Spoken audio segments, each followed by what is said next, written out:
आकाश शर्मा पिछड़ते हुए 20,000 मतों से ज्यादा निर्णायक बढ़त इसे माना जा रहा है। 20,629 वोटों से आगे चल रहे हैं बीजेपी के प्रत्याशी सुनील सोनी। तो सुनील सोनी बीजेपी से आगे चल रहे हैं। हालांकि पिछली बार का आंकड़ा जो था वो बहुत बड़ा था, 67,000 वोटों से ये सीट जीती गई थी बीजेपी के द्वारा। पर अभी हालांकि ये रुझान ही है, परिणाम अभी नहीं आए हैं। 20,000 अभी तक का जो आंकड़ा है बताया जा रहा है कि इतने नंबर से 20,000 से आगे चल रहे हैं।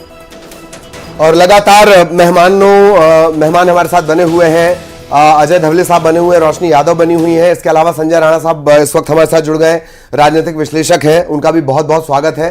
और सवाल सबसे पहला वहीं ले लिया जाए कि संजय राणा साहब, जिस तरह की स्थितियां झारखंड में बन रही हैं, हालांकि 5 मंत्री, कल्पना सोरेन खुद गांडिया सीट से पीछे चल रही हैं, ऐसा लग रहा है कि बीजेपी वहां उम्मीद देख रही है। हालांकि बीजेपी के पास तो खैर जादू भी है कि जीते कोई सरकार वो बना लेती है, लेकिन पता नहीं झारखंड में स्थितियां क्या बदलेंगी, क्या लग रहा है? देखिए, मुझे उम्मीद इतनी नहीं थी कि भारतीय जनता पार्टी की इतनी सीटें कम आएंगी। मुझे उम्मीद थी कि 40-45 सीट के आसपास आएगी। और सुबह जब हम चर्चा कर रहे थे, आपको याद होगा कि मैंने ये भी बोला था कि उसका कारण क्या है। और दुर्भाग्यवश कह लीजिए या जो भी कह लीजिए, कल्पना सोरेन जिनके कंधों पे है, मैं देखिए कहीं ना कहीं हेमंत सोरेन साहब चेहरा है, नो डाउट, लेकिन जो पूरा जो एक तरह से चुनाव को मूव किया है, लीड किया है, वो जेएमएम और कल्पना सोरेन ने किया। और कल्पना सोरेन फुल ट्रेल मतलब पीछे चल रही है, बड़ा ताजुब की बात है। और कहीं ना कहीं ये चुनाव जो है, उनको जिस प्रोस्पेक्टिव से भारतीय जनता पार्टी लड़ रही थी उसको चेंज करने में इन महिला का बहुत बड़ा हाथ है। कहीं ना कहीं इन्होंने अपने पक्ष में आदिवासियों को वोट, अपने पक्ष में महिलाओं को वोट करने में सफल हुई है, और जिसका नतीजा हम सबको आज टैली में दिख रहा है। भारतीय जनता पार्टी से देखिए, नो डाउट बड़ी, मैं बार बार बोलता हूं, डिबेट में बोलता हूं कि स्ट्रेटेजिकल पार्टी ये स्ट्रेटेजी बनाती है, लेकिन कभी कभी हम कहते हैं स्ट्रेटेजी या प्लानिंग बनाने में हमसे कभी कभी चूक हो जाती है। कहीं ना कहीं हमें लगता है कि एक दो जो चूक हुई है, जो महिला को समझने में, चाहे आदिवासी क्षेत्र में क्या चीजें होनी चाहिए, कैसा होना चाहिए, क्या उनकी भावनाएं हैं, किस भाव नैरेटिव को सेट करना, उसमें कहीं ना कहीं लगता है थोड़ी सी चूक गई। और उसका खामियाजा कहीं ना कहीं हमें लगता है कि भारतीय जनता पार्टी को इस समय एज पर द टैली भुगतना पड़ रहा है। हो सकता है शाम तक 1 घंटे में और पिक्चर क्लियर हो जाएगी। वो दरअसल इस वजह से भी कि जेएमएम या जो इंडिया गठबंधन है, वो एक झटके में नीचे आया है, नेक टू नेक जैसी स्थितियां भी बनी है। तो झारखंड ऐसा लग रहा है कि वहां से हो सकता है कि कोई चौंकाने वाली खबर भी आए। हालांकि ये रुझानों की बातें हैं, नतीजों के सिलसिले अभी शुरू होंगे। तो लगातार रुझान तो हम आपको बता ही रहे हैं कि कहां पर कैसी स्थिति बनी हुई है। और ये जो सर राणा साहब, ये आप जिक्र कर रहे थे, जो झारखंड में पीछे होती हुई बीजेपी नजर आई, तो आखिर क्या माने, यहां पर मिसमैनेजमेंट बहुत ज्यादा हो गया।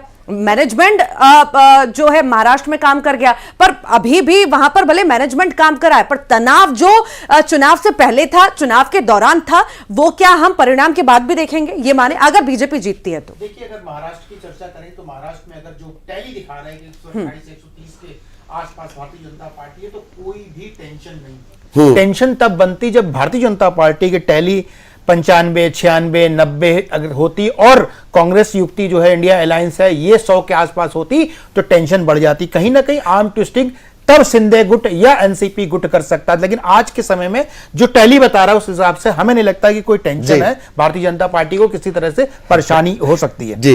लेकिन आप लोगों की बातें सुन के बार बार शिंदे साहब के चेहरे पे शिकन आ रही है। अजीत दादा के माथे पे तो आ ही गई है। आज उन्होंने महायुति बोला, भाई एकनाथ शिंदे को मैं सुन रहा था, 3-4 बार महायुति बोल दिया उन्होंने। अच्छी बात है, यही तो डेमोक्रेसी है। खैर, अजय धवले हमारे साथ लगातार बने हुए हैं। वायनाड से भी एक बड़ा अपडेट आ रहा है। रोशनी जी, इस पर आपका रिएक्शन? वायनाड से बड़ा अपडेट, तकरीबन 3 लाख वोटों से प्रियंका गांधी आगे चल रही हैं। तो ऐसा सोचकर आप लोग चले थे या फिर उम्मीद थी कि हाँ ठीक निकल जाएगा? ओके जी। प्रियंका गांधी जी बहुत शानदार नेता हैं, और अगर महिला नेतृत्व में बात करें तो उनका मुकाबला, उनके सामने कोई मुकाबला नहीं है। और ये लगातार भारतीय जनता पार्टी जो गांधी परिवार को टारगेट बनाती रही है, और मुझे लगता है इनको इस बात पर भी बात करना चाहिए कि आज वो 4 लाख के करीब वोटों से मैं आपके ही चैनल पे देख पा रही हूँ कितने वोटों से आगे चल रहे हैं, और बीजेपी वहां तीसरे नंबर पर है, जहां बीजेपी इस बात को लेके चल रही थी कि इनको तो यूं ही पछाड़ देंगे, और अन्य जो है लोकसभा को टारगेट करते हुए बीच में आ जा रहे थे। तो मुझे नहीं लगता कि अभी आप झारखंड की भी बात कर रहे हैं, तो देखिए वहां पे भी एक बहुत बड़ा दलित आदिवासी तबका है जिनको इनको समझने में टाइम लगेगा, और जो संविधान की बात राहुल गांधी जी हमेशा करते आए हैं, भारत जोड़ो न्याय यात्रा में भी गरीब किसान महिला के दर्द की बात को और मन की बात को समझते आए हैं। ठीक है, हो सकता है महाराष्ट्र में भी बहुत अच्छा आए थे, पर वो 4 जातियां प्रधानमंत्री जी ने बना ली। देखिए अभी आपने, मैं इस पे जरूर ललित जी बोलना चाहूंगी, ये जो लाड़की बहना की बात कर रहे हैं, और मध्य प्रदेश में अगर लाडली बहनों की भी बात कर लें, तो ये 3,000 2023 में भी इन्होंने अनाउंस कर दिया था। तो इनका खाता इतना खाली क्यों हो जाता है लाडली बहनों के लिए कि 3,000 आप शुरुआत से नहीं दे पा रहे, आप चंदे के रूप में जो है 1,000 रुपए दे दिए, 1250 कर दिए, हम बड़ा बड़ा के दे रहे हैं, और अभी विदिशा में 1 से 1.5 लाख बहनों को जो है लाडली बहना में जोड़ा ही नहीं गया। और ये ऐसे कई जिलों के तमाम मामले हैं, और इसी मध्य प्रदेश में आप देखें, इनको शर्म करनी चाहिए इस बात पर। और अगर आपको मध्य प्रदेश की लाडली बहना इतना प्यार दे रही है, तो सम्मान स्वरूप जो महिलाओं पे अत्याचार हो रहा है, इसी प्रदेश में गैंगरेप होते हैं, रीवा का दृश्य देखा आपने, खरगोन का देखा, और उन बेटियों पे ऐसा तो नहीं कि करने वाले लाडली बहना योजना काम कर गई तो हमेशा से करके, मैंने आपके उस पे सुना कि नोट फेंक करके 500 का नोट ले लीजिए, आप जब चाहे मेरे सामने आ जाइए। वो पति पत्नी जो है सुसाइड करने की दुहाई कर रहे हैं कि कब जो है मैं मुंह छुपा के अपना रख रहे हैं। कानून व्यवस्था एक मसला है, क्या कर रहे हैं, कानून व्यवस्था एक मसला है। मैं रोशनी जी सुनिए ना, रहेगा ललित जी, ये सवाल इसलिए खड़ा होता है कि शासन सत्ता इनकी है, 20-25 साल से आपको जनता नवाज रही है, उसके बाद मध्य प्रदेश के हालात क्या है? नहीं बात अच्छी, नहीं कानून व्यवस्था पर आएंगे रोशनी जी, कानून व्यवस्था पर आएंगे। क्योंकि आपने एक बात कही थी, प्रियंका गांधी बहुत अच्छी नेता है, अच्छी नेता तो रोशनी यादव भी है, मौका तो सबके लिए बराबरी का होना चाहिए। वायनाड से तो कोई भी चुनाव लड़ सकता था। आएंगे आपके पास, आएंगे। किरण सिंहदेव से हमने चर्चा की, जो रुझान आने शुरू हुए हैं, छत्तीसगढ़ बीजेपी के लीडर है वो, उनका क्या रिएक्शन है पहले वो सुन लेते हैं।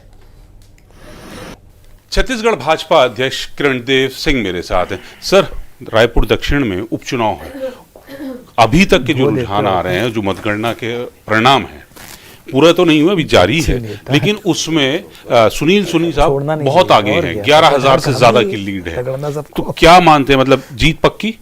नहीं, मेरा तो शुरू से कहना है, और हम तो शुरू में चुनाव प्रचार के समय ही इस बात को मैं हमेशा कहता था कि दक्षिण रायपुर विधानसभा उपचुनाव में वहाँ की जनता ने और वर्षों से भारतीय जनता पार्टी के ऊपर विश्वास व्यक्त किया है, और इस बार भी।